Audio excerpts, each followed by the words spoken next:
मला अतिशय आनंद आहे की आज पुणे मेट्रो भवनचं आम्ही उद्घाटन केलंय। पुण्याच्या मेट्रोचं काम अतिशय वेगाने चाललेलं आहे। आता आपली शिवाजीनगर ते हिंजवडी ही जी मेट्रो आहे ही पण लवकरच पूर्ण होते। एक टप्पा मे मध्ये आणि एक टप्पा जुलैमध्ये पूर्ण होईल। त्यानंतर जवळपास पुण्यामध्ये 55 किलोमीटरचे मेट्रो मार्ग सुरू असतील। अजून जवळपास तेवढ्याच मेट्रो मार्गाचं काम हे पुण्याच्या आणि पिंपरी चिंचवडच्या विविध भागांमध्ये आपण सुरू केलेलं आहे। आणि त्याच्या व्यतिरिक्त अधिकचं अजून 80 किलोमीटरचा प्लॅनिंग आपला आहे। त्यामुळे एकूण 200 किलोमीटरचा मेट्रो मार्ग हे संपूर्ण पुणे पिंपरी चिंचवड आणि पीएमआरडीएच्या क्षेत्रामध्ये करण्याचा आपला मानस आहे। त्या दृष्टीनं आपल्या पुणे मेट्रोला आपण निर्देश देखील दिलेले आहेत की त्यांनी आता फार फेजेस न करता लवकरात लवकर या संपूर्ण क्षेत्राचं प्लॅनिंग करावं। कारण पुणे आपल्याला कल्पना आहे की फास्टेस्ट ग्रोईंग सिटी आहे आणि इथल्या वाहतुकीच्या ज्या काही समस्या आहेत त्याच्यावर या मेट्रोमुळे मोठा तोडगा निघणार आहे। त्यासोबत या मेट्रोसोबत आम्ही बसेसचं इंटिग्रेशन आणि बाकी ट्रान्सपोर्टेशनचं इंटिग्रेशन देखील त्या ठिकाणी करण्याचा प्रयत्न करतोय।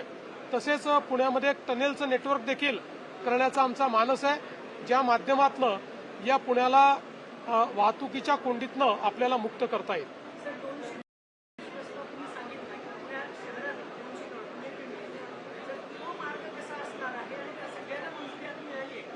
हे वेगवेगळे मार्ग आहेत। याच्यातले 55 किलोमीटरचं काम पूर्ण होत आहे। जवळपास 55 किलोमीटरचं काम सुरू आहे आणि 80 किलोमीटर हे प्लॅनिंगमध्ये आहे।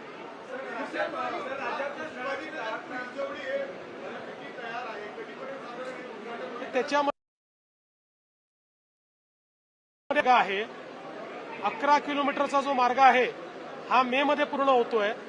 उरलेले 12 किलोमीटर हे जुलैमध्ये पूर्ण होत आहे।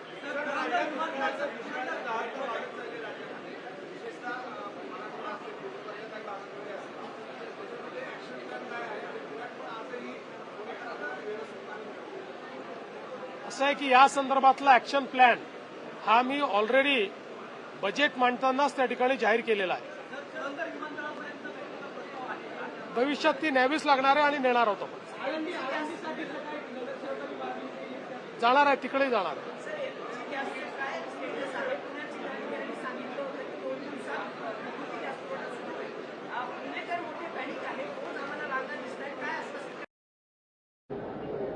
मला असं वाटतं की कोणीही रांगा लावायची आवश्यकता नाही।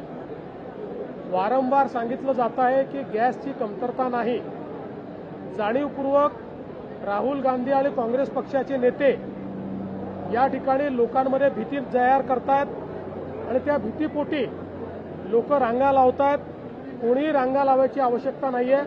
आवश्यक तेवढा गॅसचा पुरवठा आपल्याकडे आहे।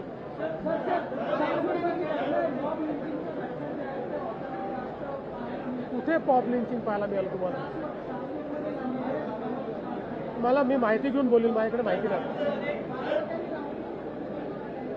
काय बोललो त्याच्यावर सकाळीच?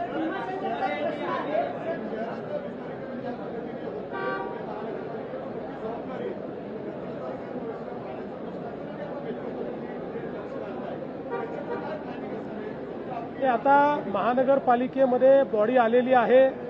महापौर, उपमहापौर, स्टँडिंग कमिटी चेअरमन, वेगवेगळे सभापती आहेत। ते या संदर्भातलं उत्तम प्लॅनिंग करतील। त्यांना राज्य सरकारकडनं जी मदत पाहिजे ती सगळी मदत राज्य सरकार करेल।